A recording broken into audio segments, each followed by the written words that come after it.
네, 서울신문 김진아 기자님. 네, 질문 기회 주셔서 감사합니다. 서울신문 김진아 기자입니다. 이해운 기획예산처 장관 후보자에 대한 인사청문회 불발되고 오늘 마침 송부 기한인데요. 재송부를 요청하실 생각이신지 좀 궁금하고요. 또 여당에서도 좀 부적절한 인사가 아니냐는 비판이 좀 있는데 이렇게 청문회가 만약에 열고 기회가 주어지고 해명을 하고 난 다음에 반대 여론이 계속 많아지면 좀 지명철회도 검토하실 수 있는지 궁금합니다. 이 질문을 왜 안 하시나 했어요.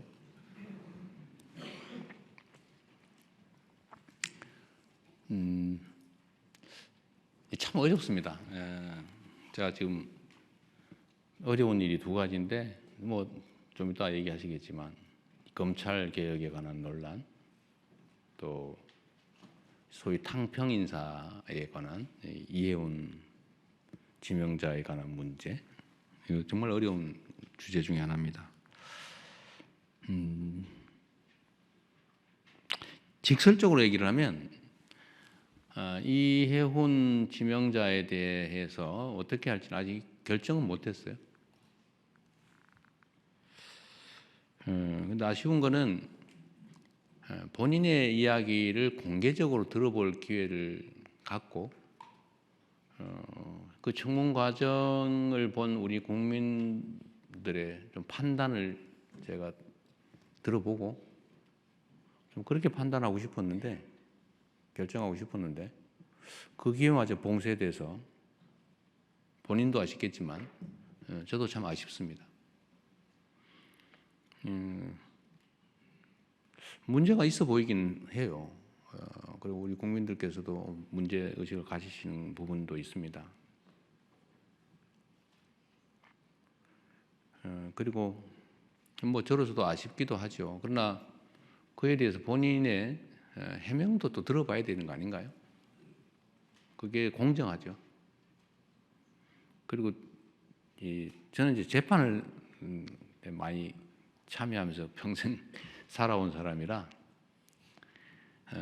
우리 의뢰인 쪽 얘기를 제가 잘 정리를 해가지고 이제 판사를 설득하는 일을 평생을 해왔잖아요. 직업으로. 이 원고 측 유능한 대리인이 써놓은 걸 읽어보면요, 100%그 사람 말이 맞아요. 그런데 피고 측이 써놓은, 유능한 변호사가 써놓은 주장을 잘 읽어보면 100% 맞아요. 그래서 두 사람 얘기를 다 들어보면 판단이 좀 서요. 양쌍방의 얘기를. 그래서 재판제도가 원래 공격 방어가 중요해요. 그래서 한쪽 얘기만 듣고 판단하는 거는 그리 바람직하지 않더라.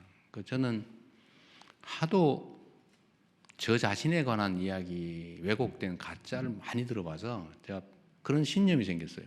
사람의 말을 듣고 판단하지 않는다. 제가 아주 가까운 사람 얘기를 잘 안 믿어요. 근거가 뭔데? 이쪽 입장은 뭔데? 제가 꼭 물어보죠. 그래서 제가 레드팀 이런 거 좋아해요. 반대쪽 얘기를 꼭 들어보려고 그래요. 근데 한쪽 얘기 들으면 위험하거든요. 그거 잘 안 믿어져요. 그래서 좀 아쉽다. 지금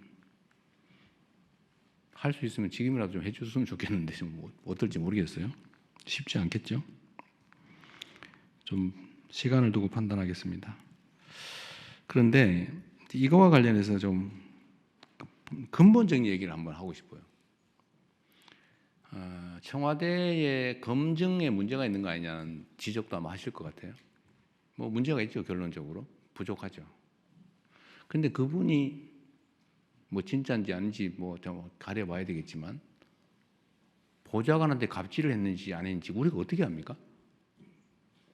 그 어디에 써놓은 게 있으면 모르겠는데, 어디 기사라도 났으면 모르겠는데. 그리고 유능하다는 한 분이라고 판단이 되고, 그리고 그쪽 진영에서 공천을 무려 5번을 받아가지고 3번씩이나 국회의원에 당선됐고, 아무런 문제가 제기되지 않았던 분이잖아요. 근데 자기들끼리만 알고 있는 그 정보를 가지고 마치 대부에서 나오는 배신자 처단하듯이, 그래 우리는 모르던 걸 막 공개를 해가면서 공격을 하면 뭐 흠잡힐 일을 한 당사자의 잘못이기도 하겠지만 우리로서는 알기 어렵죠. 이게 정치인가 현실인가 하는 생각도 들긴 합니다. 그리고 또 반대쪽도 있어요.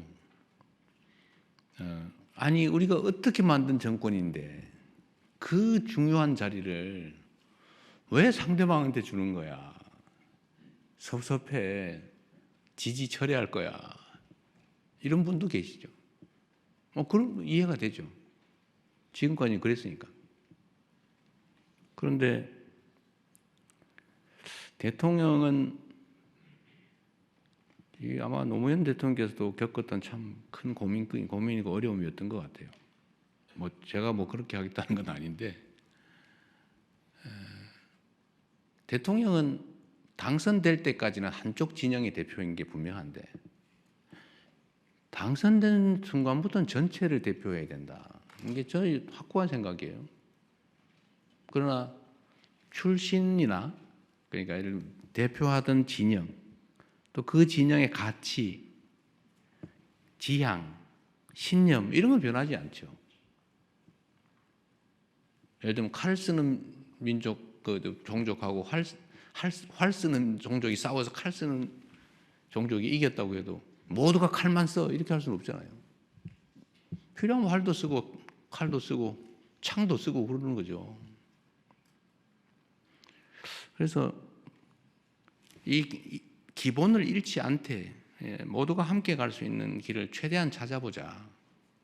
제가 뭐 강요 임명이나 뭐 우리 청와대 참모들을 꾸리는데 압도적 다수는 우리의 생각과 가치, 지향을 함께하는 같은 색깔의 같은 진영의 사람이잖아요. 근데 그렇게만 하면 어떻게 해요?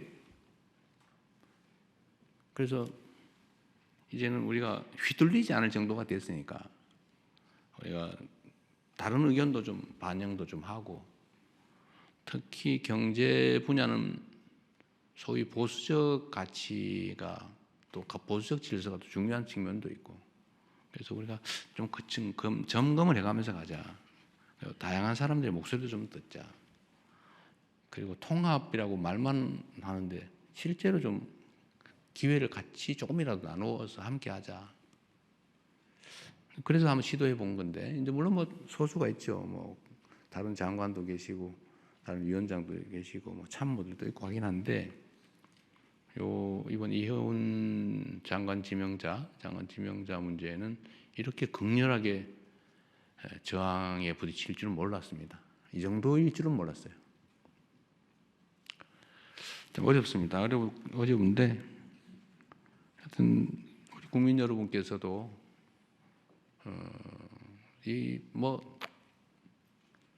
이해해 주시라는 말씀을 드리기는 어려운데 이런 필요성이 있다는 점에 대해서 일부 용인은 해주시길 바랍니다.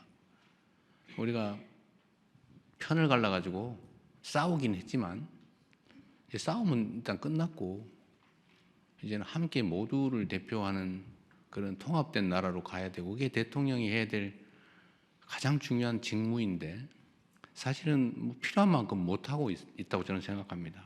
필요 최소한을 나름 시도하고 있다. 참 어렵네요. 저는 뭐 이렇게 막 많이 문제될 줄 몰랐어요. 앞으로 우리가 인사를 하는데도 참고해야 될 것 같습니다. 네, 말이 길어서 미안합니다. 대신에 질문할 기회는 충분히 드리도록 하겠습니다. 네.